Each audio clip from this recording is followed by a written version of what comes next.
Uh, uh, hey, I buzzing, you piece of shit.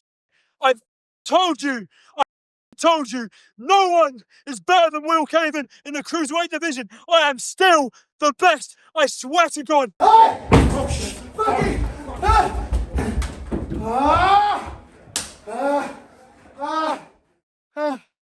Oh, damn it.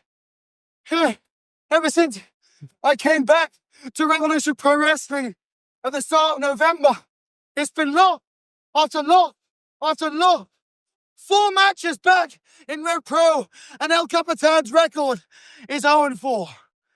Yeah, at Cardiff Uprising, I made my intentions clear that El Capitan had his eyes set on the cruiserweight division, and today I thought, what better way to launch myself into the cruiserweight division than to go up against and beat a former undisputed British cruiserweight champion.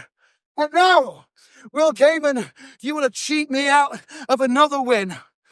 Ending the record, ending the year at 0-4 for Leighton Buzzard, but it doesn't matter because next week is a new start. Next week is a new year. And next week, the road to Wembley begins. Wow! I should have known better. I shouldn't have fallen for the stupid act, but you know what? I promise, Amira, this isn't over.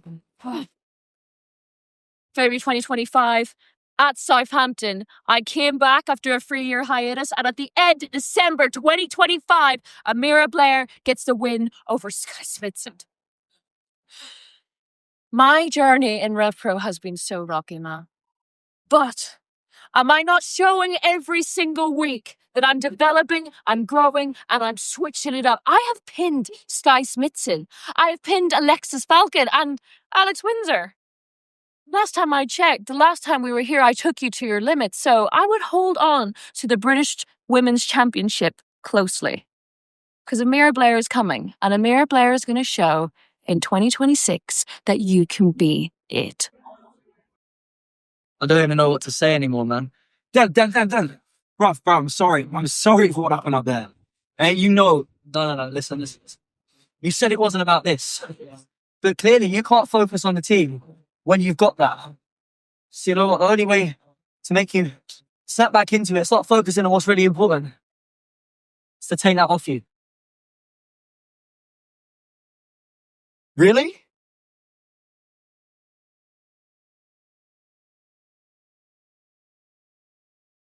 I feel good after that one. Good. You see that, but I just come back, so you can tell me for these things like that. I know, I'm much better. I was worried about myself. Christmas, I didn't. Yeah. That's what you need. Yeah. You needed that win. I just said we needed that win, but like, it's like pleasure to team up with the best Rev Pro wrestler in 2025. So you had a hell of a year.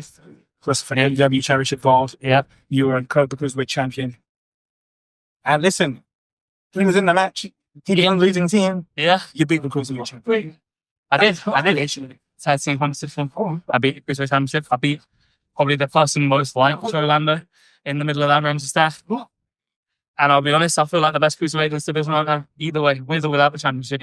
So all I need now is that rematch for my championship, for the best Cruiserweight prize and all of Europe. And I'll have the evidence to go with how I feel. Exactly. Yeah, exactly. And you got rest. Wake up your body. Yeah. I'm sure it's going to be funny. You can let me know anything. I'll have it. Yeah, I'll give you thoughts. Maybe I'll watch it back. Thank you. Give you thoughts. I'm sitting down. Thank you.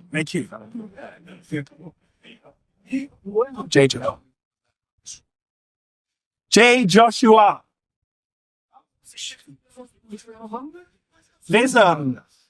There's a clip that you posted a long time ago when we had our first one-on-one match in Sheffield.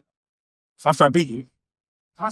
And you posted the commentary clip from the commentator, I forget his name, where he said something on the lines of, "This is a match that we're going to see many times over." You said, not me. Because this is a match that you want to have many times over, but maybe you're worried about it because maybe you have something that belongs to me. Because the first Porchester Hall show of 2026 we go back to reality.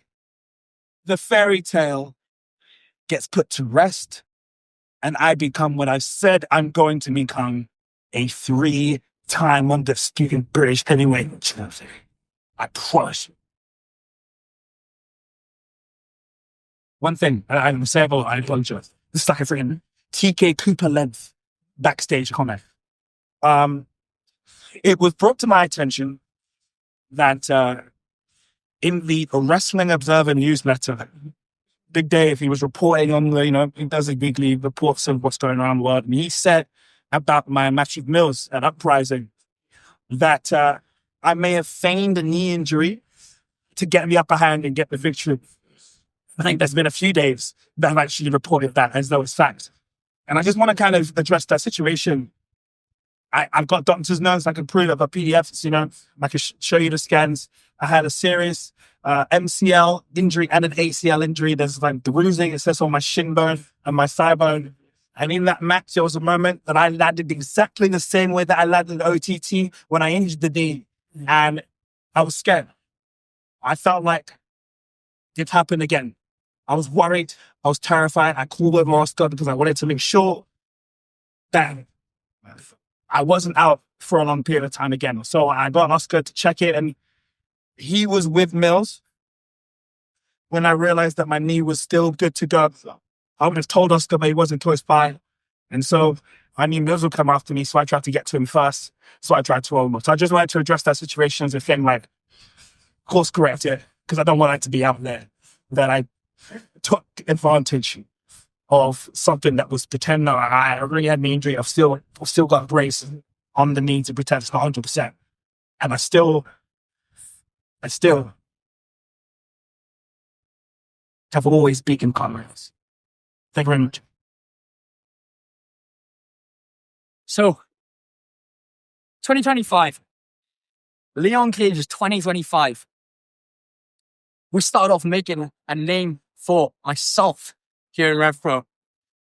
I was all on my way to becoming the British undisputed cruiserweight champion. Then, unfortunately, I broke my ankle in 3 places. I was out for just under 6 months. I came back and I am undefeated in singles competition until I face Nino Bryant to challenge for British undisputed cruiserweight champion. And as we know, I came this close in that match. Well, tonight, I turned it back around. We turned the tables. Since that match with Nino Bryant, I've been on the scales. I got to Cardiff, Uprising. I thought that was my chance. It wasn't. So now I turned it around once again. And I will keep on challenging into 2026 to become the cruiserweight champion. I showed what I can bring to this cruiserweight division, which is taking me back to what Leon said at the start of the match about how maybe I could live up to what Nino's doing. But Leon, you don't get it. You don't get what this is about. We're brothers. We're coming up together. And if all goes to plan, I will be the best.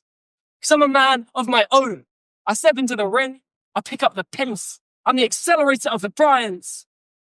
And I'm just getting started. I'm just frustrated that the sons of Southampton are using us to send a message. And look, like, I am frustrated, but I'm proud of the things that we've been able to do over the last couple of weeks. Proud of the things I've been able to do over the last couple of weeks at Revolution Pro. And the difference between Shane Hupp and Tommy Vril and the Sons of Southampton is at least we can look ourselves in the mirror and say that we are proud of what we're doing. This, as frustrating as it is, this is not the last the Revolution Pro has seen of Shane Hupp, and it's not the last that they've seen of Tommy Vril. This is Ballet, and RevPro will be New Wave. You know what? I was expecting a hero's welcome. Because you got the guy that has scratched and clawed, starting in Southampton to make his dreams come true in Kelly 6. You have the most popular wrestler to ever set foot in the 1865 in Southampton and the rightful heavyweight champ in David Francisco. And you've got Josh James, well, to be fair, last time Josh James was here, he murdered someone in less than 5 minutes. So I can understand why you might not like him. But as a collective, you all seem to sit there and tell us that somehow we've made a mistake. And I am in awe of how committed you are to not letting evidence get in the way of your opinions. Because at this point, we can do whatever we want. We got 2 boys here that can run through the heavyweight division. We got the most creative wrestler in the country that can run circles around the cruiser division. We got multiple tags. We got 6-man tags. The world is our oyster, and we are going to crack that bitch open. Because in 2026, we are coming for everything. I'll run through everyone.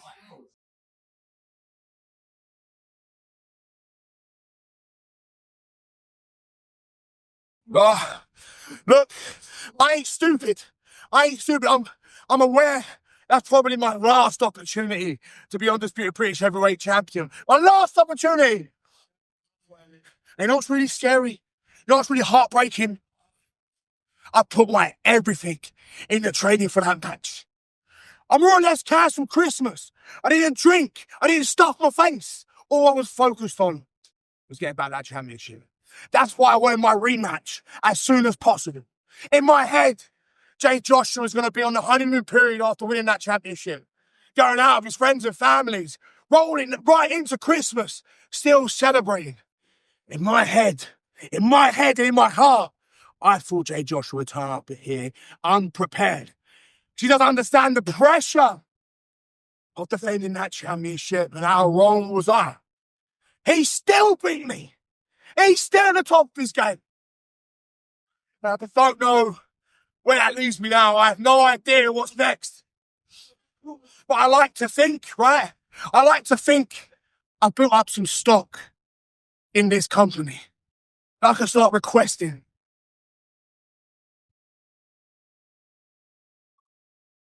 I can start requesting some matches that I want.